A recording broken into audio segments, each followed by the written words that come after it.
The case of Amy Lynn Bradley begins on March 23rd of 1998. The case actually doesn't start until a few days in. They boarded on March 21st, but on the 23rd, things start to go a little bit wrong. And as you can see, Amy is extremely beautiful. She is also only 23 years old. She's on that cruise with her mom, her dad, and her brother. That night, March 23rd, her family heads to bed pretty early, but her and her brother decide to stay out a little bit later. Heads back at 3:55 a.m. Amy heads back a few minutes later. We know that because their key cards are used to enter the cabin. Looking back, our parents wonder if something might have happened, but they don't quite know. Now flash forward to the early morning hours of March 24th. Amy Lynn Bradley's dad came to check on her at around 5 o'clock in the morning and noticed that she was asleep in her cabin. Nothing in her cabin seemed amiss. All of the doors were properly closed. He knows that because he's convinced that if the door was open, he would have gone to shut it. I mean, most of us would, right? Yeah, absolutely. So it's 6 a.m. when Amy Lynn officially goes missing. Just 1 hour after her dad saw her. So something that's really important here is the cruise ship at this point, it's not in the middle of the ocean. It's not even close to being in the middle of the ocean. It's actually already at the port, though they're not officially docked. So at 6 a.m., Amy Lynn Bradley and her family are docked in the port in the southern Caribbean. And at this time, her dad has a very funny feeling because he can't find her, and Amy was not an early riser. She would get up usually a lot later in the day. So because he had this very funny feeling, he came down to talk to the crew of the cruise. The family is worried, right? She doesn't get up early. This is out of character. Something feels off. So they go to the cruise captains, they go to the cruise officials, and they beg them to make an announcement. Maybe Amy is on the cruise ship somewhere, maybe she fell asleep, maybe someone has her. Regardless, they want people to know that she's missing. However, the captain of the cruise as well as the officials don't really seem concerned, and they refuse to make an announcement over the intercoms because they claim that it is too early. It's almost not even just they don't seem concerned, it's like they don't want people to know. Yeah. So her family is begging them not to let people off at the port. Maybe someone has her and they could walk off with her. So her family says, hey, can we please keep the cruise ship here? Can we shut it down? Cruise ship officials say no. They don't want their passengers to be worried and concerned. Yeah, that's exactly what happens when her parents ask if they can put up missing posters. Cruise ship officials say no, that would worry people. So at around 8 a.m., passengers almost all disembark. Yeah, everyone except for Amy Lynn Bradley's family. So at this point, with practically just her family and some of the cruise ship members on the ship, that's when they finally make the announcement. But the announcement isn't saying Amy Lynn Bradley is missing. It's saying, Amy Lynn Bradley, if you're anywhere on the ship, please come to this point. And you know, I think like some people have looked at this case and said, maybe that makes sense. I mean, she'd only been missing for an hour. Maybe they were just genuinely doing what they thought was best. Yeah, I could see that, but it also seems like they're more concerned about like their well-being and their like financials and their other like passengers and customers, because she was a well-paying customer too. Oh, I agree. And I think when we look at what actually happened the night of the 23rd, it's pretty clear that they weren't doing what they thought was best. Yep. So for what happened the night of the 23rd, see us in the very next video. Let's talk about what led up to her disappearance, because it isn't something that happened super suddenly. Amy Lynn Bradley actually is out partying the night before with her brother, and that seems pretty innocent, pretty innocuous. It's a cruise ship. I mean, that's what people do. Absolutely. And Amy and her brother Brad were specifically at the Mardi Gras nightclub of the ship. That kind of comes into play because of the people who are playing at this nightclub. There's a cruise ship band, I think they're called Blue Orchid. Yeah. And there's actually one member of the band, Yellow, or so he's nicknamed, that seems like he's connected to this disappearance. This here is a photo of Yellow talking to Amy.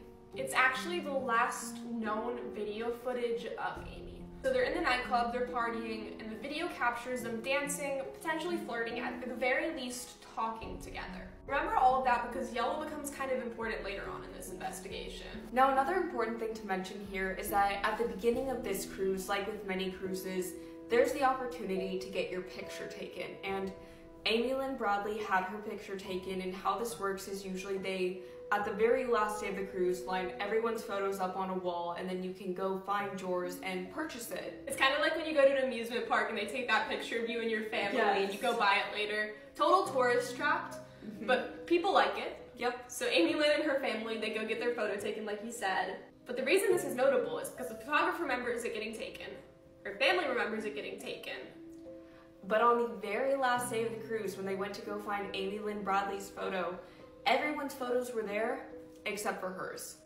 This is where we get into some allegations, concerns that she might have been human trafficked. And these are concerns that cruise officials at best ignored and at worst deliberately concealed or participated in. She's not the only person that has happened to, specifically with the photo thing. In part 3, we'll talk a little bit more about potential theories, what could have actually happened to Amy Lynn Bradley. The Mysterious Disappearance of Amy Lynn Bradley, Part 3. So right now, we're back to talk a little bit more about what could have happened, beyond what just cruise ship officials want you to think. Which they want you to think that she went overboard. Why a lifeguard, strong swimmer wouldn't be able to make it a few hundred feet to the beach. Especially because the boat was docked.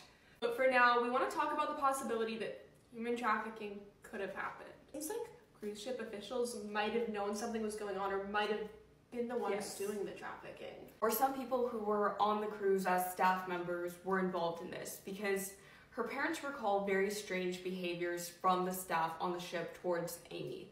They would refer to her by name, they would want her to spend more time with them outside of like their normal work duties. Like one waiter invites Amy once they're docked to come visit him on the island of Aruba. And I know like it sounds kind of innocent, but when you think about it, you're out to eat and your waiter is like, let's hang out after work.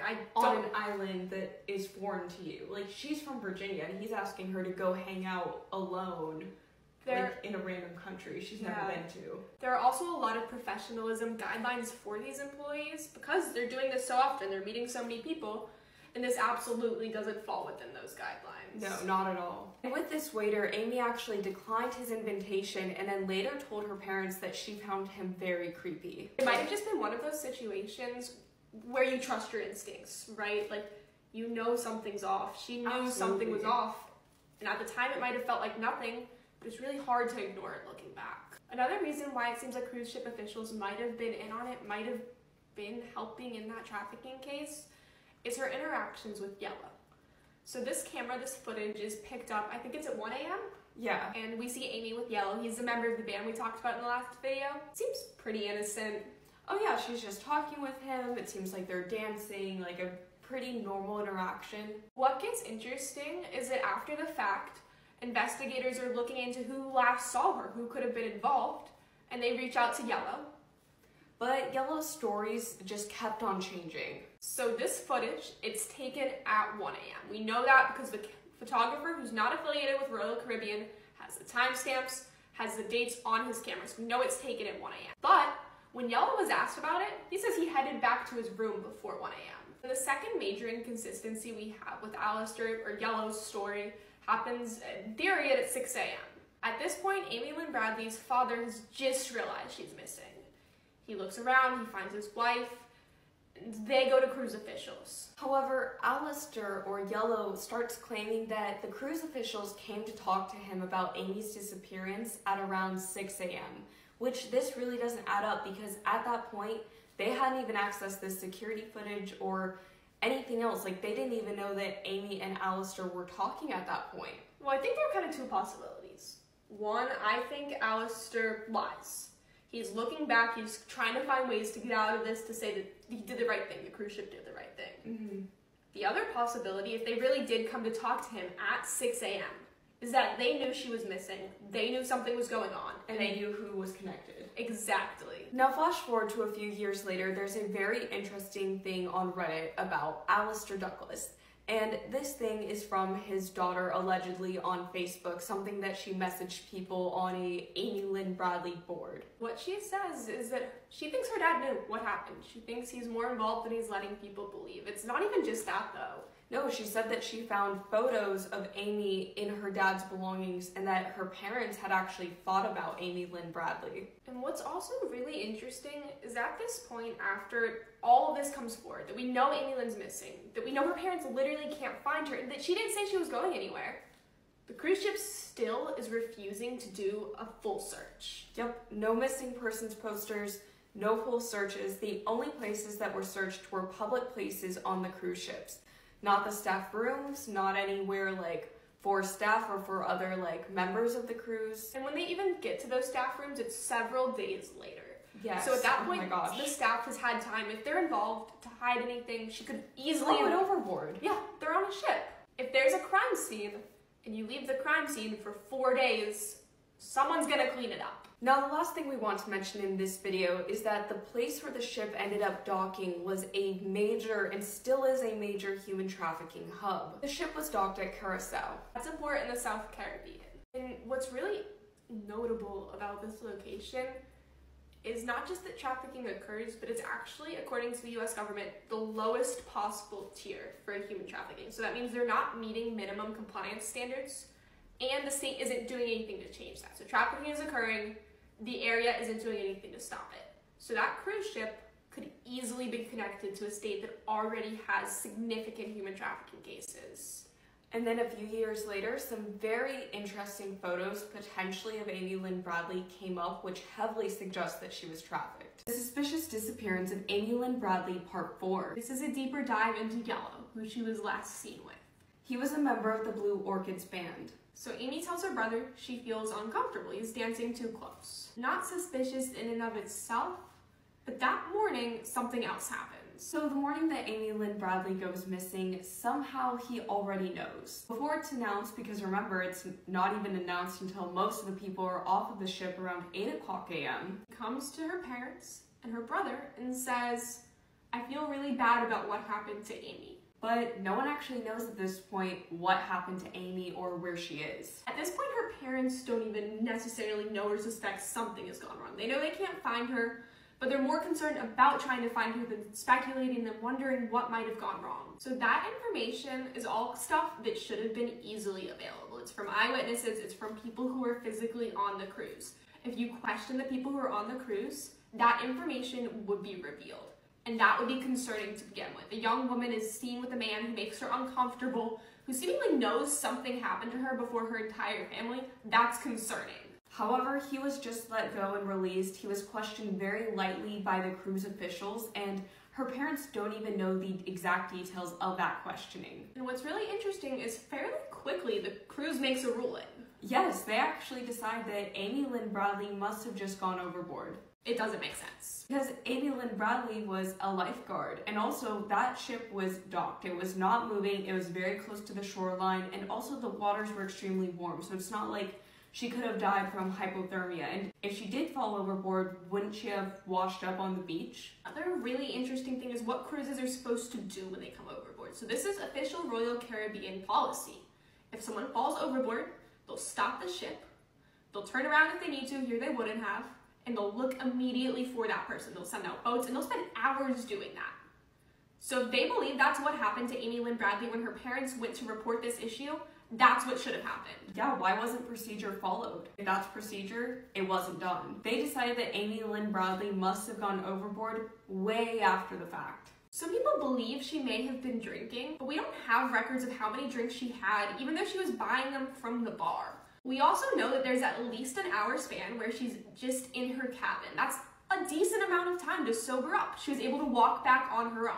So it doesn't seem likely that she was so tipsy that she would have just fallen overboard. Now, another theory that was proposed by the cruise line is that Amy Lynn Bradley took her own life. However, there were no signs that she would have done something like that. This cruise was a celebratory occasion for her getting a new job. Right, she had a lot to return back home to. That new job, consulting, her dog. She didn't have a history of depression, and there were no indicators as seen by her family or any cruise members that she was depressed or even off at the time. Explanations proposed by the cruise line, sure, they're convenient, but they're not good. They don't make sense. Here are some potential sightings of Amy Lynn Bradley, who went missing 26 years ago. 5 months after her disappearance, Amy Lynn Bradley is reported to be seen on the beach with 2 men. And this person is absolutely certain that it is her due to her very distinctive appearance and her tattoos. Her tattoos matched exactly to the person he saw. Very few eyewitness identifications are certain.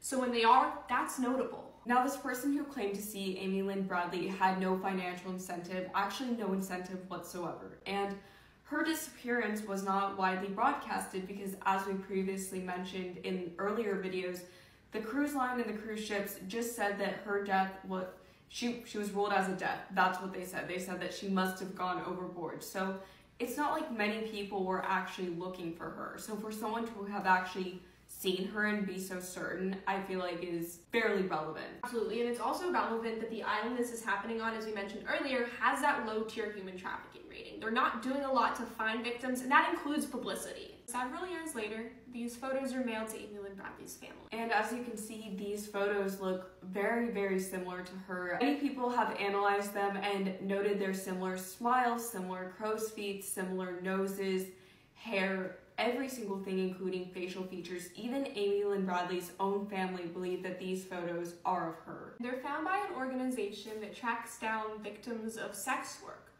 What's notable about that is that in 1999, a U.S. Navy officer actually claims to have seen Amy Lynn in a brothel, and he says she introduces herself as Amy and begs for help, saying that she's not allowed to leave. And she also says that she's from Virginia, which is also true. Despite all of this information, these photos, these reports, these eyewitnesses saying that something else was going on, this literal footage taken by someone not affiliated with Royal Caribbean, they still continue to say that she fell overboard. And it was that simple.